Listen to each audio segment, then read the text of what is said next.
આસો મહિનાની શરૂઆત થઈ ગઈ છે અને બધા માટે તો આ તહેવારોનો સમય છે, પરંતુ પિત્ત પ્રકૃતિના લોકો માટે ખૂબ જ કાળજી માંગી લે છે. અને આ સમયે ખૂબ જ સામાન્ય રીતે જોવા મળતો રોગ છે એસિડિટી એટલે કે અમ્લપિત્ત, કે જેમાં શરીરમાં રહેલો પિત્ત અમ્લ થઈ, દુષ્ટ થઈ અને ઘણા લક્ષણો ઉત્પન્ન કરે છે, જેમ કે માથું દુખવું, ઉબકા આવવા, ઉલટી થવી, પેટમાં ભારેપણું લાગવું, કોઈ પણ કામ કર્યા વગર પણ થાક લાગવો, ખોરાક ખાવાની રુચિ ન થવી, ખાધેલો ખોરાકનું પાચન ન થવું વગેરે. તો આજે આપણે એવા 5 ઘરગથ્થુ ઉપાય જોશું કે જેના દ્વારા તમે ઘરે રહીને પણ એસિડિટીમાં રાહત મેળવી શકો છો.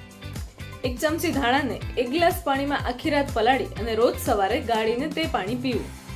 જમ્યા પછી રોજ ગોળનું સેવન કરવું અને વરિયાળીનું સેવન પણ અવશ્ય કરવું.